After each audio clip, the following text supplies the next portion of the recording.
हो गया।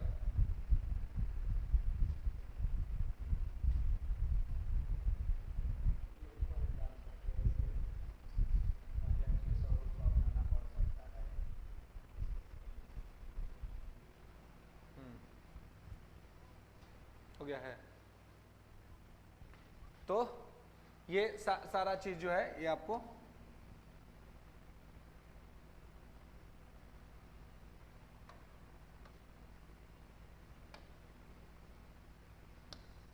फेडरल व्यवस्था पर कितना चोट है नहीं है ये आपको बताना है इस आंसर के अंदर में, है ना।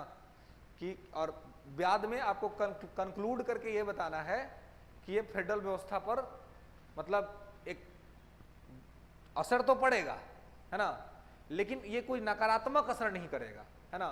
और ये कहना कि दोनों जगह एक ही सरकार बन जाएगी आज के परिवेश में ठीक नहीं है, क्योंकि अब लोगों के पास इंफॉर्मेशन है, साधन है, सूचना है, लोग न्यूज देख रहे हैं, टीवी देख रहे हैं, तो सब पता चल रहा है ना कि देश में क्या हो रहा है नहीं हो रहा है, कितना सही कितना गलत, उसके बेसिस पर लोग वोट करेंगे, है ना। थोड़ी ना लोग बस देख लेंगे कि चाहे केंद्र में ये है तो हम उनको दे देते हैं, है ना। अब वो समय नहीं है, पहले हो सकता था 90 के दशक में या यूं कहें कि 60 के दशक में जब देश आजाद हुआ था उस समय इस तरह की चीजें रही होंगी, अब इस तरह का चीज नहीं है ना।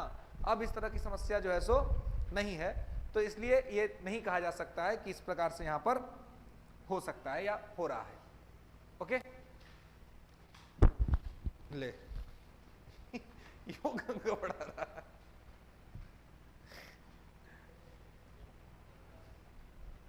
चलिए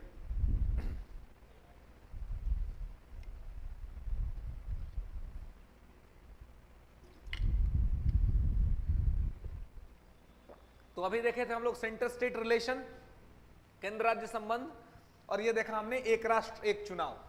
अब अगला टॉपिक जो हम लोग देखेंगे वो क्या होगा, तो अगला टॉपिक हमारा होगा राज्यपाल की राज्य में भूमिका। 64वीं बीपीएससी मुख्य परीक्षा में राज्यपाल पद से संबंधित क्या किया गया, तो एक प्रश्न पूछा गया था, है ना। कठपुतली वर्ड यूज कर दिया गया था तो बहुत विवाद हो गया, है ना। यूपीएससी तो इस तरह का चीज हमेशा करते रहती है ना। तो आप पाएंगे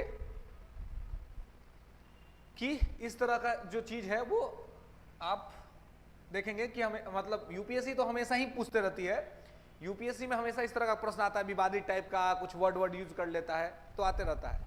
लेकिन बीपीएससी में जब ये शब्द यूज किया तो क्या होगा कि क्वेश्चन उठ गया और बाद में फिर उस क्वेश्चन को डिलीट भी करना पड़ा था, है ना। चलिए, तो राज्यपाल की भूमिका, विवाद और समाधान, है ना। राज्यपाल के पद पर क्या, राज्यपाल के पद को लेकर के क्या स्थिति है वो समझना है ना। तो राज्यपाल की भूमिका, विवाद और समाधान।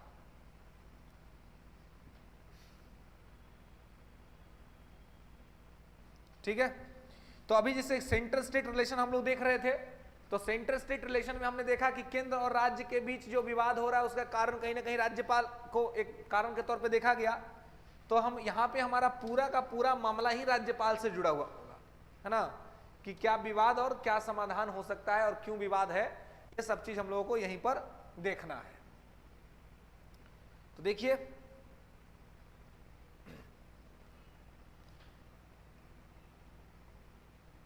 राज्यपाल की भूमिका, संबंधित विवाद और समाधान, है ना, इन सभी चीजों को ठीक से समझना है। और देखिए बेसिकली क्या है, मेंस में आपको फैक्ट्स यहाँ पे पॉइंट्स है ना, और आप किस प्रकार से एनालिसिस करते हैं हर पॉइंट को, वो इंपॉर्टेंट है ना। और एनालिसिस करके आप किस तरीके से अपना मैटर उसमें डालते हैं। और मैं हमेशा आपको कहता हूं कि मेंस पूरा का पूरा जो है ना वो परोसने का चीज है। कहीं पे आप खाना खाने गए हैं, कोई आपको खाने के लिए आमंत्रित किया ना, तो खाना का क्वालिटी मतलब मान लीजिए थोड़ा गड़बड़ है, लेकिन इतना तरीके से उसने परोसा है कि आपको देख के लगता है यार मतलब कितना अच्छा से खाना दिया है खाने के लिए ना, आप मन से खाते हैं उसको। लेकिन कहीं कोई गए खाने के लिए और देखिए कि मतलब सारा सब चीज को मिला के सुला करके ना, खिचड़ी एक चीज सुने होंगे आप लोग ना, खाए भी होंगे, है ना। आज सैटरडे का दिन भी है, सैटरडे को लोग खिचड़ी खाते हैं, सनातन संस्कृति में माना जाता है कि ग्रह और सब का प्रभाव कम हो जाता है। खिचड़ी में क्या होता है जी, सब चीज मिला के एक ही साथ खिला देता है सब। लेकिन कभी सुने हैं कि गेस्ट को कोई खिचड़ी खिलाया हो? सामान्यतः अपने खाने के लिए बनता है ना, गेस्ट को खिलाने के लिए खिचड़ी बनता है कि गेस्ट को खिला देते हैं खिचड़ी? नहीं ना, गेस्ट के लिए खिचड़ी नहीं बनता है ना। क्यों? क्योंकि उसमें सारा चीज मिक्स किया गया है, तो अलग अलग वैरायटीज का टेस्ट नहीं मिलेगा। लेकिन वही जब आप कोई गेस्ट आता है तो क्या करते हैं, अलग से चावल, दाल, चोखा, चटनी, अचार, सलाद, क्या क्या पापड़ सब देते हैं ना। क्यों? कि भाई उसको खाने में अच्छा लगे। आंसर राइटिंग वैसा ही चीज है, जो जो चीज आपसे पूछा गया है उस चीज को इतना अच्छा से तरीका से परोसिए कि पढ़ने वाले के अंदर कोई कंफ्यूजन ना रह जाए और उसको ये ना लगे कि जो पूछा गया है वो बात आपने नहीं बताई, है ना, ऐसा ना हो। ठीक है, तो इसलिए यहां पर इस चीज को आपको ध्यान रखना है।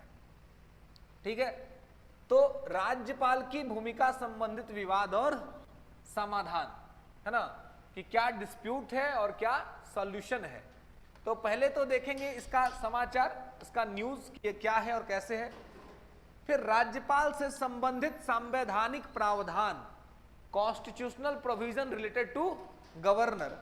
इसके बाद दोहरी भूमिका, जो डुअल रोल प्ले करता है राज्यपाल स्टेट में, उस दोहरी भूमिका देखेंगे। राज्यपाल की भूमिका संबंधित विवाद, है ना, तो debates on related to governor role, वो देखेंगे कि गवर्नर के रोल पे क्या डिबेट है। इसके अलावे राज्यपाल पद से संबंधित सिफारिशें, recommendation related to governor post. उसके बाद विवेकाधीन शक्तियों के संबंध में, है ना, राज्यपाल के पास कुछ विवेकाधीन शक्तियां भी हैं, है ना, और कहा जाता है कि विवेकाधीन शक्तियां राज्यपाल के पास राष्ट्रपति से ज्यादा है। तो इसका कारण क्या हुआ? इसका कारण यह है कि राज्यपाल छोटा पद है ना जी, राज्यपाल कोई गलती करेगा तो राष्ट्रपति संभाल लेगा, राष्ट्रपति गलती करेगा तो कौन संभालेगा? कहते ना कि अगर बच्चा झगड़ा करके आया बाहर से तो उसका ना कंप्लेन माता पिता के पास जाएगा जी। अब मैये कहीं से झगड़ा करके आ गई, चाहे पिताजी कहीं से झगड़ा करके आ गए, तो कंप्लेन कहां जाएगा? वो तो हेड ऑफ डिपार्टमेंट ने ना झगड़ा कर लिया। तो इस मामले में तो अधिकार बच्चा के पास ज्यादा है, पिता के पास कम है। तो इसका मतलब ये तो नहीं ना हुआ कि बच्चा ज्यादा शक्तिशाली है। शक्तिशाली राष्ट्रपति ही है, लेकिन राष्ट्रपति चूंकि राष्ट्र का सर्वोच्च पद है, इसलिए उसके पास गलती करने की संभावनाएं बहुत कम है। इसलिए विवेकाधीन शक्तियां उसके पास कम है। विवेकाधीन शक्तियां तुलनात्मक तौर पर गवर्नर के पास ज्यादा है। ठीक है, इसके अलावा फिर हम देखेंगे भविष्य का दृष्टिकोण, फ्यूचरिस्टिक अप्रोच की भविष्य का क्या दृष्टिकोण हो सकता है, भविष्य में क्या चीजें सही हो सकती हैं। ठीक है, आइए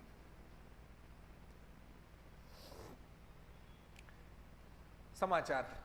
तो क्या है, अभी क्यों राज्यपाल का पद पिछले 2-3-4 महीने से काफी चर्चा में रहा है? तमिलनाडु का इशू को लेकर के, द्रविड़ नाडु का एक मामला चल रहा था, इस वजह से तमिलनाडु में राज्यपाल संबंधित विवाद। तमिलनाडु के राज्यपाल साहब ने कह दिया था कि तमिलनाडु का नाम बदल के द्रविड़ नाडु कर देना चाहिए, है ना। अब इस बात से वहां के जो विधायक थे, जो वहां के मुख्यमंत्री थे, जो वहां की सरकार थी, वो राज्यपाल के खिलाफ हो गई थी, है ना। तो तमिलनाडु में राज्यपाल से संबंधित विवाद, तो विवाद जो था वो द्रविड़ नाडु का था, है ना। राज्यपाल ने कह दिया था कि तमिलनाडु का नाम बदल के क्या कर देना चाहिए, द्रविड़ नाडु कर देना चाहिए। तो केंद्र सरकार ने, राज्य सरकारों ने आरोप लगाया कि राज्यपाल राज्य में केंद्र का एजेंडा चला रहे हैं।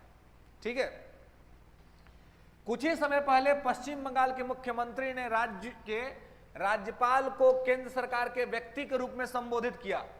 ममता बनर्जी ये सब बात बोलते ही रहती हैं, है ना, क्योंकि केंद्र से उनका झगड़ा चलते रहता है, इस वजह से भी।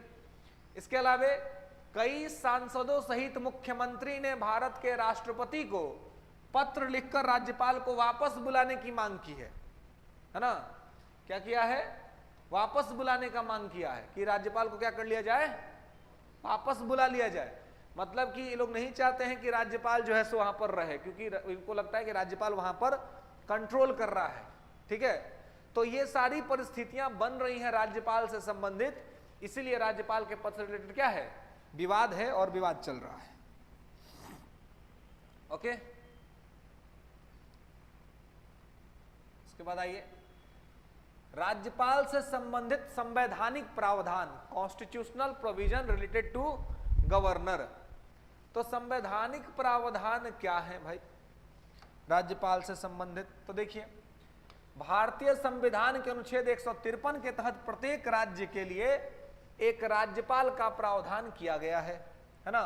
153 में कहा गया है कि हर राज्य के लिए एक राज्यपाल होगा, और एक प्रावधान यह भी है कि एक व्यक्ति एक समय में एक से अधिक राज्यों का राज्यपाल हो सकता है। यह प्रावधान कहां पे किया गया है?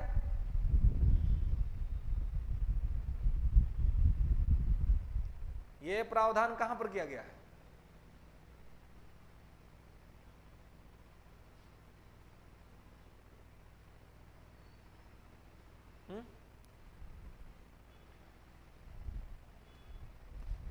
यह प्रावधान किया गया है 7वां संविधान संशोधन अधिनियम 1956 के द्वारा, 7th कॉन्स्टिट्यूशनल अमेंडमेंट एक्ट 1956 के द्वारा। ओके, एक व्यक्ति 2 या 2 से अधिक राज्यों के राज्यपाल के रूप में नियुक्त किया जा सकता है। This system introduce in 1956 by the constitutional amendment act 7th। ठीक है, राज्यपाल केंद्र सरकार का एक नामित व्यक्ति होता है जिसे राष्ट्रपति द्वारा नियुक्त किया जाता है। तो आपको पता ही है राज्यपाल का तो चुनाव होता नहीं है, प्रधानमंत्री की अध्यक्षता वाली मंत्री परिषद सलाह भेज देती है और राज्यपाल राष्ट्रपति उसको नियुक्त कर देते हैं। संविधान में भी राज्यपाल का क्वालिफिकेशन में बस 2 ही बात लिखा हुआ है, एक 35 वर्ष का आयु पूरा हो चुका हो और दूसरा भारत का नागरिक हो, है ना। यही 2 क्वालिटी राज्यपाल बनने के लिए संविधान में लिखा गया है, बाकी कुछ नहीं लिखा गया है। तो यदि आप प्रधानमंत्री के फेवरेट हैं तो राज्यपाल बन सकते हैं, कोई दिक्कत नहीं है। दोहरी भूमिका, दोहरी भूमिका क्या है? तो देखिए कि संविधान के मुताबिक राज्य का राज्यपाल दोहरी भूमिका अदा करता है। जो अभी हमने कहा ना कि एक राज्य में केंद्र का प्रतिनिधि और दूसरा राज्य का संवैधानिक मुखिया, वह राज्य के मंत्री परिषद काउंसिल ऑफ मिनिस्ट्री की सलाह मानने को बाध्य राज्य का संवैधानिक प्रमुख होता है ना, राज्य का कॉन्स्टिट्यूशनल हेड होता है। ठीक है, इसके अतिरिक्त वह केंद्र सरकार और राज्य सरकार के बीच एक महत्वपूर्ण कड़ी के रूप में कार्य करता है ना, एक जो है वो पुल के तौर पे काम करता है। ठीक है, तो यह जो है सो उसकी क्या होती है, भूमिका होती है स्टेट के अंदर में। ठीक है, लेकिन वो क्या करता है, वो ज्यादा जो भूमिका प्ले करने लगता है वो केंद्र सरकार के प्रतिनिधि वाला करने लग जाता है। इस चक्कर में राज्य सरकार के राइट्स को बहुत बार वो वायलेट कर देता है, जिसके चक्कर में विवाद हो जाता है और दिक्कत हो जाती है, और इसीलिए उसको पपेट बोला गया है ना। पपेट बोला नहीं गया है, पपेट लोग कह देते हैं। पपेट बोले तो वही कठपुतली, जिसको जैसे नचाया जाए वैसे नाच जाए, वो चीज।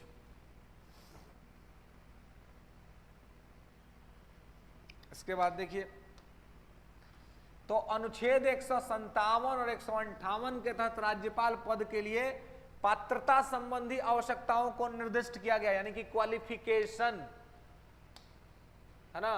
ये क्या किया गया है, क्वालिफिकेशन निर्धारित किया गया है। राज्यपाल को संविधान के अनुच्छेद 161 के तहत क्षमादान और दंड विराम आदि की भी शक्ति प्राप्त है। लेकिन राज्यपाल को क्षमा की शक्ति प्राप्त है और राष्ट्रपति को भी क्षमा की शक्ति प्राप्त है जी। तो राज्यपाल और राष्ट्रपति के क्षमादान शक्ति में अंतर क्या है, कौन कौन सा?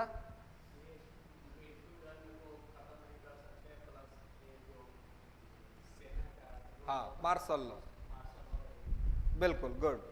जो राज्यपाल के पास पावर है वही राष्ट्रपति के पास भी पावर है, लेकिन अंतर इतना है कि राज्यपाल मृत्युदंड को माफ नहीं कर सकते हैं और मार्शल लॉ के तहत सजा पाए व्यक्ति को माफ नहीं कर सकते हैं।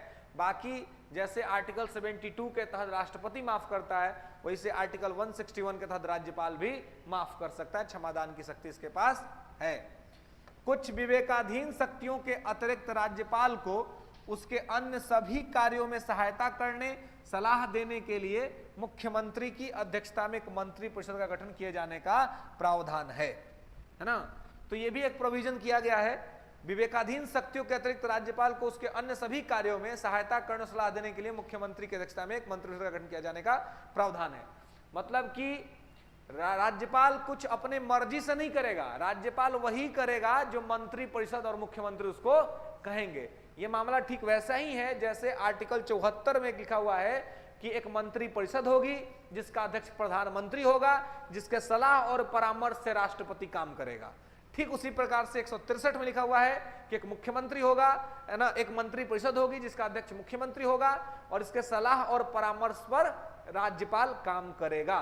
तो राज्यपाल जो अपना काम करते हैं वो स्टेट के सीएम और काउंसिल ऑफ मिनिस्ट्री के कहने के हिसाब से करते हैं। ठीक है, आईसी में कभी कभी नहीं करते हैं, कभी कभी केंद्र का एजेंडा चलाने लगते हैं, बस संबंध खराब हो जाता है, संबंध बिगड़ जाता है। राज्य का हिसाब से चलेगा राज्यपाल तो क्या दिक्कत है, कोई दिक्कत नहीं है। लेकिन अगर वो अपना केंद्र के हिसाब से चलता है तो राज्य को प्रॉब्लम होने लगती है। आपको अभी इससे पहले के जो हमारे राष्ट्रपति थे, द्रौपदी मुर्मू से पहले कौन थे? रामनाथ कोविंद। तो रामनाथ कोविंद राज्यपाल बनने से पूर्व, राष्ट्रपति बनने से पूर्व बिहार के राज्यपाल थे, है ना। आज जब वो बिहार के राज्यपाल थे तो क्या हुआ था, राष्ट्रपति के कैंडिडेट घोषित किए गए और उस समय नीतीश बाबू एनडीए के साथ नहीं थे। अभी जो बिहार के मुख्यमंत्री हमारे, तो कहा था कि नीतीश जी का अपना जो नाव है वो अपना अलग ही दिशा में चलता है ना। 2012 में नीतीश कुमार जो थे वो एनडीए के साथ थे, यानी कि बीजेपी के साथ थे। तो 2012 के राष्ट्रपति चुनाव में एनडीए ने अपना राष्ट्रपति उम्मीदवार पीएस संगमा को बनाया था और सत्ता पार्टी उस समय चूंकि कांग्रेस थी तो कांग्रेस ने अपना जो यूपीए, उन्होंने अपना कैंडिडेट प्रणब मुखर्जी को बनाया। तो एनडीए वालों ने नीतीश कुमार से कहा कि भाई हमने अपना कैंडिडेट खड़ा किया और आप हमारे साथ अलायंस में हैं, तो आप पीएस संगमा को समर्थन दीजिए। उन्होंने कहा कि हम पीएस संगमा को समर्थन नहीं देंगे, हम प्रणब मुखर्जी को समर्थन देंगे। और एनडीए में रहते हुए राष्ट्रपति के चुनाव में एनडीए के खिलाफ जाकर के वोट किया उन्होंने। 2017 में जब प्रणब मुखर्जी का 5 साल का कार्यकाल पूरा हुआ तो राष्ट्रपति का चुनाव का समय आया। और तब जब राष्ट्रपति के चुनाव का समय आया तो उस समय भी गणित बदला हुआ था, क्योंकि नीतीश जी का गणित कभी भी बदल जाता है ना। कभी कुछ गणित में रहते हैं, कभी कुछ गणित में रहते हैं। मतलब आप कह सकते हैं कि उनका अपना कोई गणित नहीं है। उनका ये नहीं मानना है कि 2 + 2 4 होता है ना। वो 2 + 2 के अलावे अगर 2 + 3 भी 4 होता है तो मान लेते हैं कि 2 + 3 4 है। बस उस 4 में सीएम का पोस्ट आना चाहिए, है ना, तो वो मान लेते हैं कि वो है। तो 2017 में क्या हुआ कि 2017 में राष्ट्रपति के चुनाव के समय वो यूपीए के अलायंस में थे, एनडीए से अलग हो चुके थे। 2017 की बात है। उस समय जब राष्ट्रपति का चुनाव आया तो यूपीए ने अपना कैंडिडेट बनाया मीरा कुमार को, कि मीरा कुमार होंगी राष्ट्रपति उम्मीदवार। और एनडीए जो कि बीजेपी के जिसके खिलाफ में थे उस टाइम पे नीतीश जी, तो इन्होंने अपना कैंडिडेट बनाया रामनाथ कोविंद को, जो कि उस समय बिहार के राज्यपाल थे। उस समय जब यूपीए ने नीतीश कुमार से कहा कि आप हमारे कैंडिडेट जो है मीरा कुमार, उनको समर्थन कीजिए, और बिहार की भी हैं, बिहार की बेटी है ना, जगजीवन राम की बेटी है ना, और पिछड़े वर्ग से भी आती हैं, तो उनको समर्थन कीजिए। माननीय नीतीश कुमार ने कहा कि जी नहीं, मैं इस बार रामनाथ कोविंद को समर्थन करूंगा। और हाँ, और वो कहां थे? यूपीए में थे, है ना। तो उस समय यूपीए में थे तो यूपीए से निकल करके एनडीए के कैंडिडेट को समर्थन कर दिया। इस बार भी मामला वही चल रहा था। इस बार भी वो अलायंस में थे, किसके? यूपीए के। आप वोट दिया किसको? एनडीए के नेता को। तो कहने का मतलब ये है कि इस प्रकार से मामला जो है सो उनका चलते रहता है। लेकिन मेन मुद्दा जो है, मैं जिस मुद्दा के लिए एग्जाम्पल ले रहा था कि जब 2017 में उन्होंने यूपीए में रहते हुए भी एनडीए के कैंडिडेट को राष्ट्रपति चुनाव में वोट दिया, तो उन्होंने कहा कि रामनाथ कोविंद जी जब बिहार के राज्यपाल थे तो उनके साथ मेरा संबंध बहुत अच्छा था, उन्होंने हमें कार्य करने में सहयोग दिया। तो एक प्रकार से राज्यपालों पर जो ये आरोप लगता है कि राज्यपाल राज्य की सरकारों को कोऑपरेट नहीं करते हैं, उस मामले में रामनाथ कोविंद और नीतीश कुमार के बीच का जो संतुलन था, उस संतुलन को आप एग्जाम्पल के तौर पर देख सकते हैं। किस प्रकार का भी एक स्टेटस दिया जा सकता है राज्यपालों के माध्यम से कि वो संवैधानिक प्रावधानों के अंतर्गत कार्य करें, है ना, न कि किसी दूसरी मानसिकता के अंतर्गत। कि संवैधानिक प्रावधानों के अंतर्गत काम करेंगे तो राज्यपाल पद की भूमिका सार्थक हो जाएगी, और संवैधानिक पद के हिसाब से ना ही काम करेंगे तो फिर राज्यपाल का पद एक हथकंडा के रूप में रह जाएगा, है ना, तो इससे उसका कोई मतलब नहीं रह जाएगा। ये बेसिकली मामला है। राज्य के मुख्यमंत्री, राज्य के मुख्यमंत्री और अन्य मंत्रियों की नियुक्ति राज्यपाल द्वारा की जाती है अनुच्छेद 164 के द्वारा। राज्यपाल राज्य की विधानसभा द्वारा पारित विधेयक को अनुमति देता है, अनुमति रोकता है अथवा राष्ट्रपति के विचारों के लिए विधेयक को सुरक्षित रखता है, अनुच्छेद 200 के अंतर्गत, है ना। यह क्या करता है, राज्यपाल राज्य की विधायिका द्वारा पारित विधेयक को, कोई भी बिल जब एक्ट बनने के लिए राज्यपाल के पास जाता है तो उसके पास 3 विकल्प होता है। विधानसभा द्वारा पारित विधेयक को अनुमति दे दे, अनुमति देगा, साइन कर दे, बिल बिकेम एन एक्ट, कानून बन जाएगा। अनुमति रोक देता है, रोक देगा, अथवा राष्ट्रपति के विचारार्थ विधेयक को सुरक्षित रख लेगा। आर्टिकल 200 के तहत कह देगा कि यह विधेयक राष्ट्रीय महत्व का लग रहा है तो इसको हम राष्ट्रपति के पास भेजेंगे, राष्ट्रपति के परमिशन के बाद ही इसको क्लियर करेंगे, ऐसा कर सकता है वो। राज्यपाल कुछ विशिष्ट परिस्थितियों में अध्यादेश को प्रख्यापित कर सकता है, 213, है ना। राज्यपाल का अध्यादेश जारी करने का शक्ति है, मतलब यह है कि जब सदन नहीं चल रहा होगा, जब विधानसभा विधानमंडल नहीं चल रहा होगा, तो ऐसी स्थिति में राज्यपाल के पास पावर है कि वो क्या करे, अध्यादेश जारी कर दे, मतलब कि ऑर्डिनेंस रिलीज कर दे, ठीक है। तो ये उसके पास पावर है।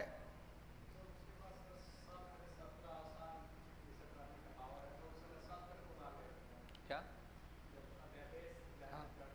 हाँ हाँ, बोलिए बोलिए।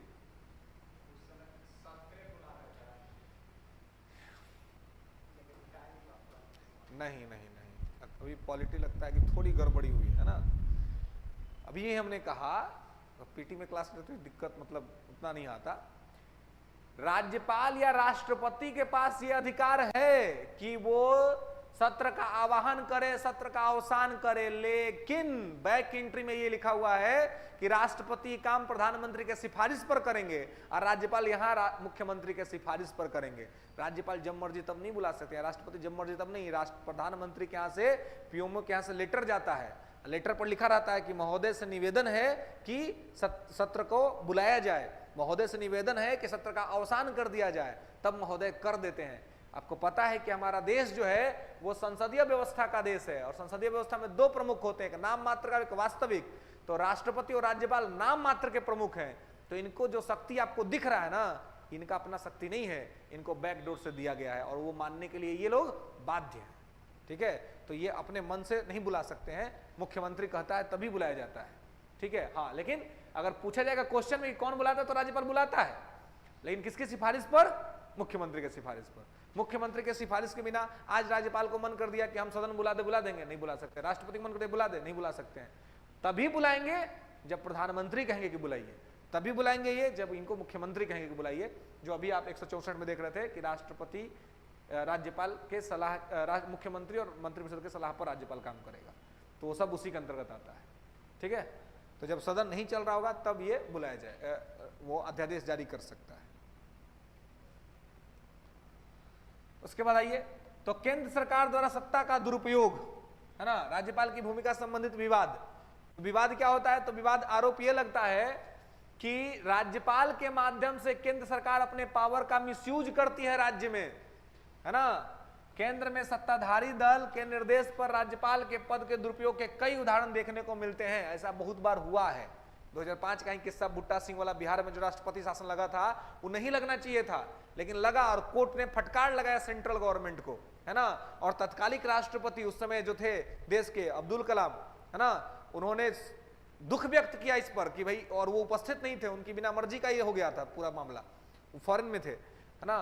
तो या उससे पहले के भी बहुत सारे मामले देखेंगे बहुत सारे स्टेट्स के अंदर में, तो राष्ट्रपति शासन गलत तरीके से लगाया गया और राज्य की सरकार को बर्खास्त किया गया है राज्यपालों के माध्यम से ही। इसी वजह से तो परेशान होकर के राज्य का सब अपील किया कि राज्यपाल का पद खत्म कर दीजिए।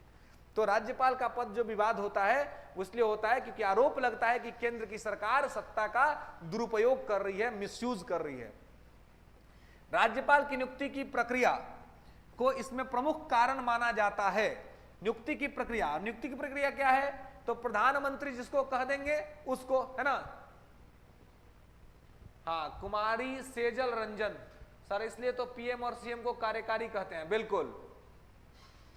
तो यहां पर इस चीज को आपको जो है सो ध्यान रखना है कि राज्यपाल की नियुक्ति की प्रक्रिया को उसमें प्रमुख कारण माना जाता है। राज्यपाल की नियुक्ति की प्रक्रिया में अब चूंकि प्रधानमंत्री महत्वपूर्ण है, प्रधानमंत्री जिसका नाम लेकर के भेज देंगे, राष्ट्रपति को उसी को नियुक्त करना है और कोई किसी का इसमें भूमिका है नहीं। तो राज्यपाल बनने वाला आदमी समझता है कि हमारा पर प्रधानमंत्री का आशीर्वाद है तभी तक हम राज्यपाल हैं, तो प्रधानमंत्री को खुश करने के चक्कर में राज्य की सरकार को डिस्टर्ब करते रहता है ना। तो ये दिक्कत है, ठीक है। और ऐसा बहुत बार हुआ है, इंदिरा जी के काल में जब इंदिरा जी देश की प्रधानमंत्री हुआ करते तब ये बहुत होता था, है ना। लेकिन अब उस समय चूंकि इंफॉर्मेशन का साधन उतना नहीं था, है ना, और हम लोग तो खैर अस्तित्व में ही नहीं थे, है ना। तो जो लोग अस्तित्व में थे उनसे बात करेंगे, पूछेंगे तो मालूम चलेगा कि बहुत मिसयूज हुआ था पावर का। इसके अलावा पक्षपाती विचारधारा, है ना, बायस्ड आइडियोलॉजी हो जाती है। कई मामलों में एक विशेष राजनीतिक विचारधारा वाले राजनेताओं और पूर्व नौकरशाहों को केंद्र सरकार द्वारा राज्यपालों के रूप में नियुक्त किया जाता है ना। तो ऐसा होता है, सेंट्रल गवर्नमेंट क्या करती है, पूर्व नौकरशाह यानी कि ब्यूरोक्रेट्स सबको, है ना, जो रिटायर्ड हो जाते हैं उन लोग को राज्यपाल बना देती है। तो वो लोग तो सरकार काम किया है पहले, है ना, ऑफिसर के रूप में। अब मान ली सरकार से ऐसा सामना हो गया जो सरकार उनको काम करते वक्त डिस्टर्ब की थी, और वही आदमी अब राज्यपाल बन के बैठ गया, तो उसको सिखा देगा नहीं सिखा देगा, राज्यपाल तो सिखा देगा, डिस्टर्ब कर देगा काम करने में। तो इस वजह से भी दिक्कत होता है, तो नियुक्ति की जो प्रक्रिया है वो भी ठीक करने की आवश्यकता है। कुमारी से रंजन पूछ रही है कि सर गवर्नर का इलेक्शन क्यों नहीं होता है। गवर्नर का इलेक्शन कोई खास जरूरत नहीं है, इसलिए उसका इलेक्शन नहीं होता है, क्योंकि कारण ये है कि अगर एक ही जगह पर दो निर्वाचित लोग जब आ जाएंगे तो उससे क्या होगा, हितों का टकराव होने लगेगा। दोनों जनता के बीच से चुन करके आएंगे तो राज्यपाल को बात सुनेगा मुख्यमंत्री का, कोई बात नहीं सुनेगा, फिर दोनों के बीच और झगड़ा बढ़ जाएगा। वो कहेगा कि हम भी जनता के बीच चुन के आए हैं, वो कहेगा कि हम भी जनता के बीच से चुन के आए हैं। तो ऐसा में दोनों को चुन के नहीं ला सकते। हम कहेंगे तो राष्ट्रपति का क्यों होता है, राष्ट्रपति का इसलिए होता है क्योंकि राष्ट्रपति इस राष्ट्र का सबसे बड़ा पद है। अगर राष्ट्रपति को हम नहीं चुनेंगे तो फिर हम गणतंत्र नहीं कहलाएंगे। हमारा जो रिपब्लिक आइडियोलॉजी है वो राष्ट्रपति की वजह से है, इसलिए राष्ट्रपति को चुनना अनिवार्य है। राज्यपाल को नहीं चुनते हैं क्योंकि राज्यपाल को अगर हम चुन दे और मुख्यमंत्री भी चुन करके आया हुआ है तो दोनों के बीच में हितों का टकराव हो जाएगा, है ना, इंटरेस्ट कन्फ्लिक्ट कर जाएगा। इसलिए एक को रखते हैं, और उसका काम ही क्या, उसका तो एक ही काम है ना, पुल का काम करना केंद्र और राज्य के बीच में। तो इसलिए अगर वो नॉमिनेटेड रहे भी तो कोई दिक्कत नहीं, बस वो अपनी भूमिका को ठीक से निर्वहित करे, केंद्र का एजेंट के तौर पर काम न करे। तो पक्षपाती विचारधारा, कई मामलों में एक विशेष राजनीतिक विचारधारा वाले नेताओं और पूर्व नौकरशाहों को केंद्र सरकार द्वारा राज्यपाल के रूप में नियुक्त किया जाता है। तो ये भी एक कारण है कि वो मामला जो है सो थोड़ा गड़बड़ हो जाता है। इसके अलावा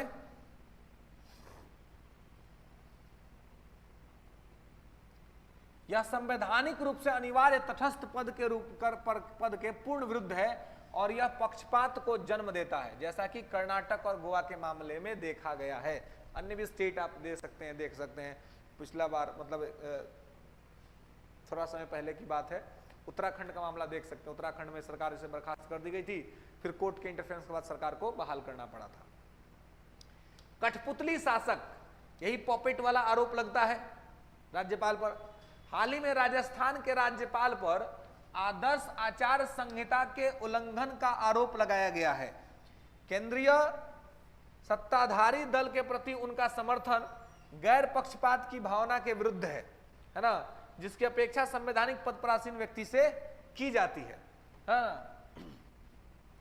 कहने का मतलब यह है कि राज्यपाल को संविधान का सुनना चाहिए, संविधान के हिसाब से व्यवहार करना चाहिए, न कि केंद्र की सरकार का, क्योंकि केंद्र के हिसाब से वो चलता है अगर, तब वो क्या हो जाता है, पपेट हो जाता है, तब वो हो जाता है कठपुतली। और ऐसी स्थिति में देश की जो संवैधानिक व्यवस्था है वो कहीं ना कहीं गड़बड़ हो जाती है।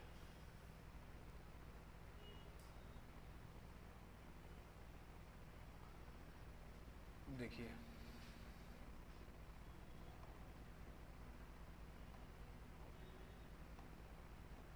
तो ऐसी घटनाओं के कारण ही राज्य के राज्यपाल के लिए केंद्र के एजेंट, कठपुतली और रबर स्टंप जैसे नकारात्मक शब्दों का उपयोग किया जाता है।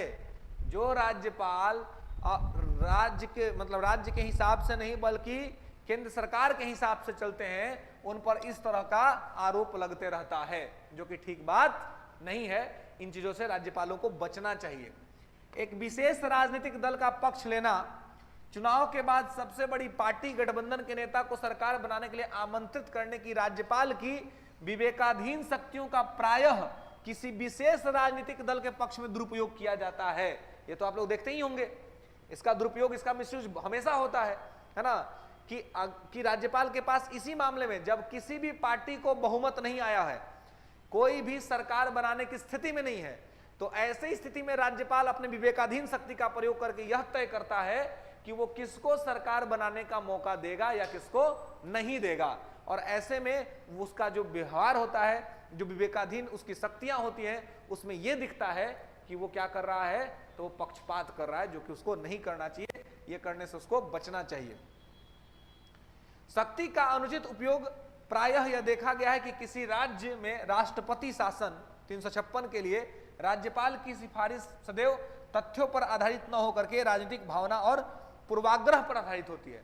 मतलब बहुत बार ऐसा देखा गया है कि राष्ट्रपति शासन इसलिए नहीं लगाया गया एक्चुअल में कि राज्य में संवैधानिक तंत्र विफल हो गया था, क्योंकि संविधान में तो यही लिखा हुआ है आर्टिकल 355 में लिखा हुआ है कि राज्य का यदि संवैधानिक तंत्र विफल हो जाता है तो राज्यपाल का कर्तव्य है कि संवैधानिक तंत्र को पुनः बहाल करने के लिए अनुच्छेद 356 के अंतर्गत राज्य में क्या कर दे, तो राज्य के अंदर में वो लागू कर दे, मतलब राष्ट्रपति शासन।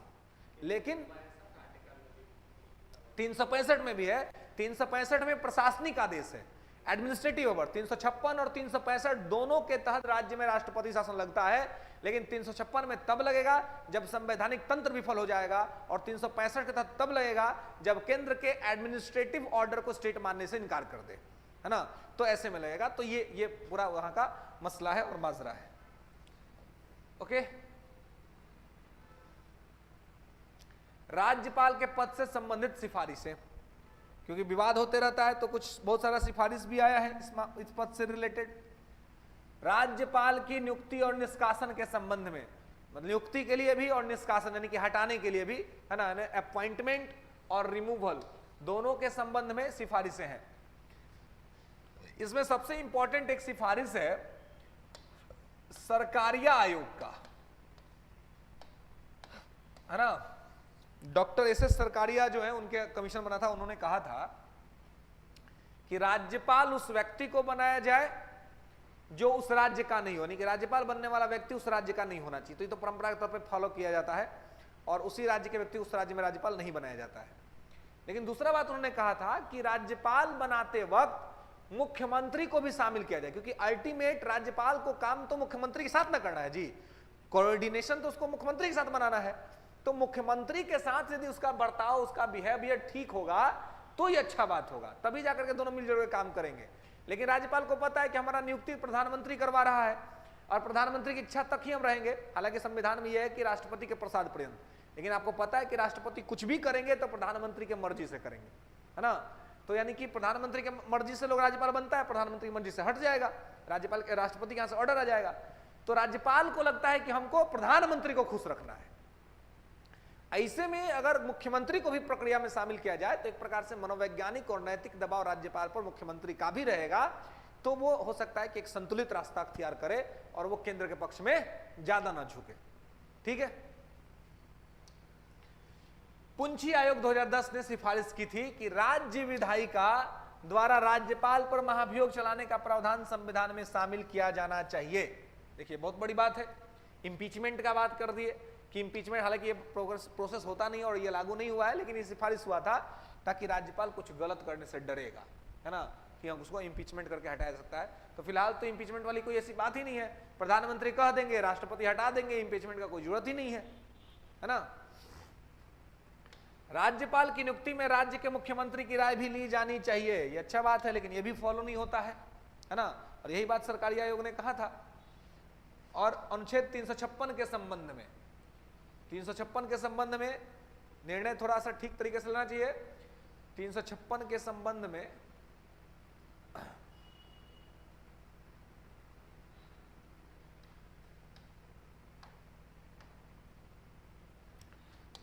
के संबंध में पुंछी आयोग ने अनुच्छेद 355 और 356 में संशोधन करने की सिफारिश की थी, है ना।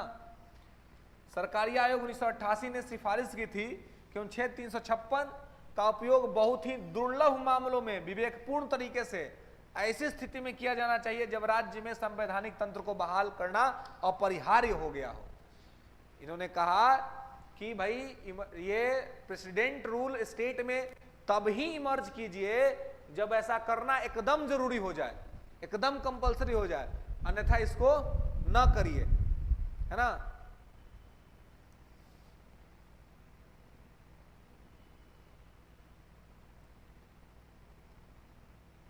इसके अलावा प्रशासनिक सुधार आयोग, administrative reform commission, first ARC इसको बोलते हैं।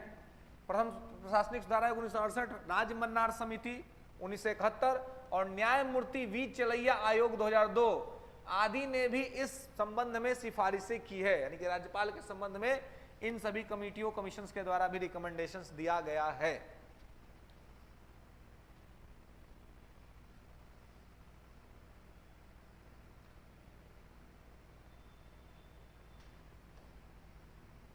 अलावे अनुच्छेद 356 के तहत राज्य सरकार की बर्खास्तगी के संबंध में स्टेट गवर्नमेंट को जो रिप्लेस कर देता है या हटा दिया जाता है, रिमूव कर देता है, वो मामले में भी सिफारिशें आई हैं।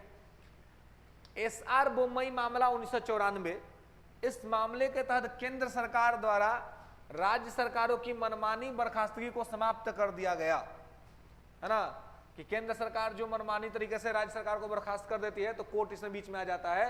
अगर आप राष्ट्रपति शासन लगा करके हटा रहे हैं तो उसकी न्यायिक समीक्षा हो जाएगी, और अगर ये लगेगा कि आप गलत तरीके से राज्य की सरकार को बर्खास्त किए हैं तो कोर्ट के आदेश के द्वारा पुनः बहाल कर दिया जाएगा। निर्णय के मुताबिक विधानसभा ही एकमात्र ऐसा मंच है जहां तत्कालीन सरकार के बहुमत का परीक्षण करना चाहिए, न कि राज्यपाल की व्यक्तिगत परख राय के आधार पर। पहले क्या हो जाता था, राज्यपाल अपने आप बुला लेते थे, कहते थे कि बहुमत सिद्ध कीजिए। अब कोर्ट ने क्या कह दिया कि बहुमत परीक्षण कहां होगा, सदन के अंदर होगा, फ्लोर टेस्ट होगा, फ्लोर पे बुलाइए सबको, वहां पर टेस्ट कीजिए, राज्यपाल के यहाँ टेस्ट नहीं होगा। राज्यपाल के यहाँ टेस्टिंग होगा तो फिर मामला गड़बड़ हो जा सकता है, ठीक है। विवेकाधीन शक्तियों के संबंध में राज्यपाल की जो विवेकाधीन शक्तियां, इस संबंध में देखिए तो नबाम रेबिया मामला 2016 में सर्वोच्च न्यायालय ने अपने निर्णय में कहा था कि अनुच्छेद 163 के तहत राज्यपाल की विवेकाधीन शक्तियों का प्रयोग सीमित है और राज्यपाल की कार्रवाई मनमानी या काल्पनिक तथ्यों के आधार पर नहीं होनी चाहिए, ठीक है। नबाम रेबिया मामला में 2016 में सर्वोच्च न्यायालय ने क्या कहा, निर्णय में कहा था कि अनुच्छेद 163 के तहत राज्यपाल की विवेकाधीन शक्तियों का प्रयोग सीमित है, मतलब कि बहुत ज्यादा यूज नहीं करें, उनको तो मुख्यमंत्री का सुनना पड़ेगा और काउंसिल ऑफ मिनिस्ट्री का सुनना पड़ेगा, और राज्यपाल की कार्रवाई मनमानी या काल्पनिक तथ्यों के आधार पर नहीं होनी चाहिए। अपने मन से आप कुछ भी राज्यपाल नहीं कर सकते हैं, अगर ऐसा कुछ भी करते हैं तो उसकी न्यायिक समीक्षा हो जाएगी, जुडिशियल रिव्यू हो जाएगा।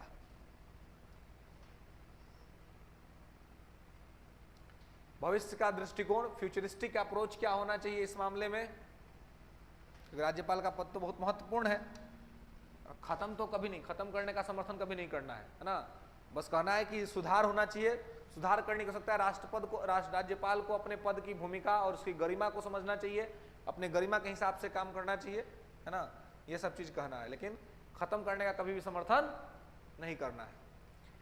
विवेकाधीन शक्तियों का विवेकपूर्ण उपयोग, पहला बात कि राज्यपाल को जो विवेकाधीन शक्तियां मिली हैं उसका प्रयोग वो कैसे करे, विवेकपूर्ण तरीके से करे, बदले की भावना से ना करे। सरकार की कार्यप्रणाली के सुचारू संचालन के लिए आवश्यक है कि राज्यपाल अपनी विवेकाधीन शक्तियों और व्यक्तिगत निर्णयों का प्रयोग करते हुए विवेकपूर्ण, निष्पक्ष और कुशलता से कार्य करे, ठीक है। तो यह जो है वो क्या है कि राज्यपाल को यह करने का प्रयास करना चाहिए, तब जाकर के राज्यपाल को पर कोई ऐसा आरोप नहीं लगेगा कि उसके पद को हटा दीजिए या पद को खत्म कर दीजिए। संघवाद को मजबूत करना, राज्यपाल पद के दुरुपयोग को रोकने के लिए भारत में संघीय व्यवस्था को मजबूत करने की आवश्यकता है। संघवाद को मजबूत करना, संघवाद है ना, मतलब फेडरलिज्म जो है, जहां पे केंद्र और राज्य दोनों एक साथ मिल करके काम करे, तो राज्यपाल बीच में झगड़ा लगा देगा तो कैसे दोनों मिलकर काम करेगा, है ना। तो इसलिए संघवाद को मजबूत करने के लिए जरूरत है कि राज्यपाल के पद का दुरुपयोग न हो, है ना, इसका यूज हो, मिसयूज ना हो। भारत में संघ व्यवस्था को मजबूत करने की आवश्यकता है, और साथ में आपको यह कहना है अपने आंसर्स के अंदर में कि राज्यपाल का पद महत्वपूर्ण है, राज्यपाल का पद खत्म नहीं होना चाहिए, बल्कि इसमें रिफॉर्म की आवश्यकता है ना, सुधार कर सकते हैं। जो कमीशंस के माध्यम से जो सिफारिशें आई हैं उन सिफारिशों को ठीक करने का प्रयास करना चाहिए, ना कि इसको खत्म करने का। इस संबंध में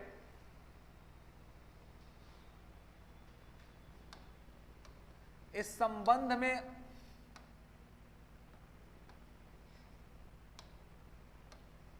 गलो ये भी हैंग करता है कभी कभी। है एक मिनट, चलिए यही तो, अब क्यों बंद करना, इसी पे देख लेते हैं ना, कर लेते हैं।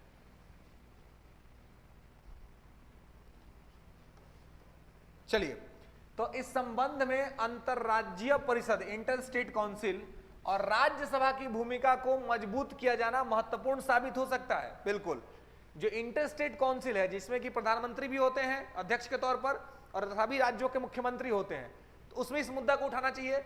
उसमें यह करना चाहिए कि भाई राज्यपाल के का जो पद है वो अपनी गरिमा और संवैधानिक नियम, तथ्यों और कानून के मुताबिक काम करे तो ज्यादा अच्छा रहेगा। और राज्यसभा की भूमिका, क्योंकि राज्यसभा इंपॉर्टेंट रोल प्ले कर सकती है, क्योंकि राज्यसभा को ही केंद्र में राज्यों का प्रतिनिधि माना जाता है, तो राज्यसभा में इस मुद्दे को लाकर के और राज्यपाल के पद को किस प्रकार से न्यायपूर्ण और निष्पक्ष बना सकते हैं, राज्यसभा को उसके लिए काम करना चाहिए। इसके अलावा राज्यपाल की नियुक्ति की पद्धति में सुधार, अपॉइंटमेंट प्रोसेस में रिफॉर्म लाना चाहिए। राज्यपाल की नियुक्ति राज्य विधायिका द्वारा तैयार किए गए पैनल के आधार पर किया जा सकता है। ये आप एडवाइस कर सकते हैं कि स्टेट, क्योंकि काम तो उसको अल्टीमेट राज्य में ही करना है ना, तो राज्य विधायिका के माध्यम से तैयार होगा तो ज्यादा अच्छा रहेगा। वहीं वास्तविक नियुक्ति का अधिकार अंतरराज्यीय परिषद को होना चाहिए, न कि केंद्र सरकार को। इंटर स्टेट काउंसिल में सभी राज्यों का पार्टिसिपेशन होता है, प्रधानमंत्री चेयरमैन के रूप में होते हैं, तो वहां पर ये ट्रांसफर कर सकते हैं और वहां पर ये राइट्स दे सकते हैं। राज्यपाल के लिए आचार संहिता, उनके लिए भी कोड ऑफ कंडक्ट होना चाहिए, आचार संहिता। इस आचार संहिता में कुछ मानदंड और सिद्धांत, कुछ प्रिंसिपल्स और थ्योरी होने चाहिए जो राज्यपाल के विवेक और उसकी शक्तियों को प्रयोग हेतु मार्गदर्शन कर सके। ठीक है, क्लियर है, समझ रहे हैं? यहां तक में कोई दिक्कत, कोई समस्या?